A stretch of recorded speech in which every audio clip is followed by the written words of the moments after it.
Subscribe the channel for latest updates. Press the bell icon. Get ready for the dictation. At the count of 3, 2, 1, start. Sir, agriculture is neglected as against the industrial sector. If we say about investment, about encouragement given to the industry and the agriculture, and a comparison between them will show that agriculture is being discriminated as against industry. Amongst agriculture itself, in the irrigated area and non-irrigated area, there is a vast difference. All benefits like fertilizers, subsidy and cooperative credit, all these benefits which are supposed to be given to the agriculturists are supplied to the irrigated sector, and the agriculturists there alone get those benefits. In non irrigated areas where the agriculture is rain fed or where it is all dry land farming, they are not properly treated. They are not being properly looked after. The government is totally negligent so far as that sector is concerned. So far as the drought prone areas are concerned, in our country there are areas where there is drought repeatedly.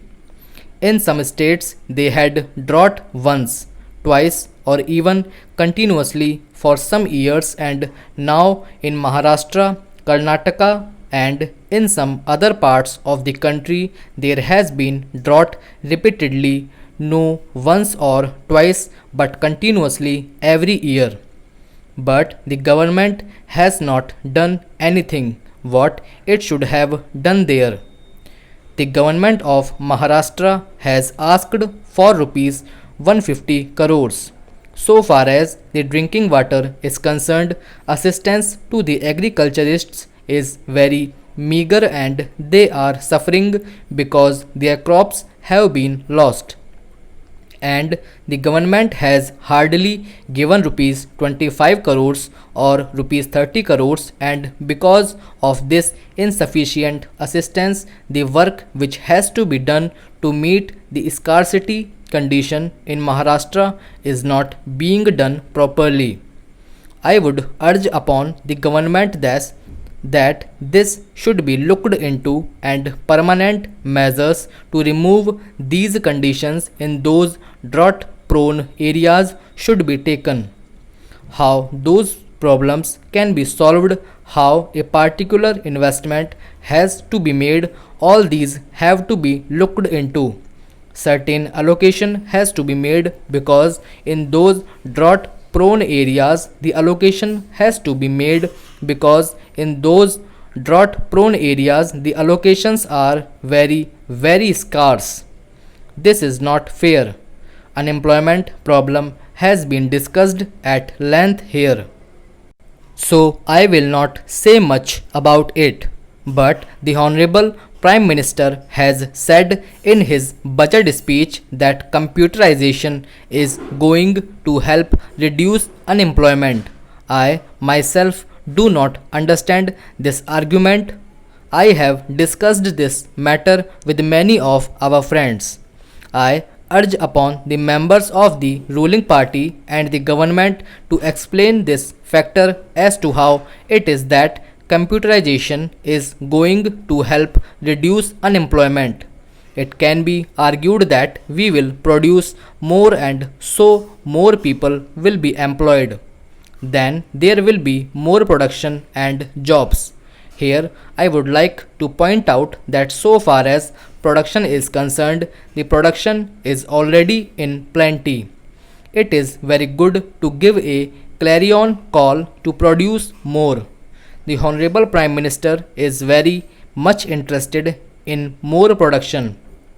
We are fighting for more production, but if there is no purchasing power with the common people, then what is the use of having production only? Now cloth is available in the market in plenty. Grains are available in plenty. But the common people do not have the purchasing capacity to purchase cloth and grains. They cannot have two square meals a day. They cannot have sufficient clothing for themselves. This factor should be taken into account while saying so. The purchasing capacity of the common people should be increased. I would like to draw the attention of the government to an important issue which has been pending since 1956. There is a border dispute between the government of Maharashtra and the government of Karnataka. Certain people in boundary areas want to join Maharashtra. When the linguistic state were formed in 1956 at the time of reorganization of states, it was expected that certain parts in between the boundary would be given to Maharashtra. Since then, these people are expressing their desire that they should be allowed to join Maharashtra.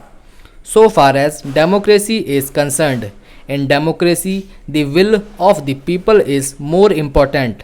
Since 1956, in all elections, they have expressed their desire by winning the elections to join Maharashtra. But till now, justice is being denied to them. About drinking water, government has again said that there is not sufficient drinking water so far as thousands of villages are concerned. It is very disappointing that even after 50 years of independence we are still not able to provide sufficient potable water to the villages. For bigger cities like Bombay, drinking water is being brought from hundreds of miles by laying big pipes. But so far as villages are concerned, they are being neglected. In Maharashtra, more than 25,000 villages are suffering from want of potable water. Even in rainy seasons, there are hundreds of villages where water has to be supplied through tankers. I would urge upon the government to look into this matter.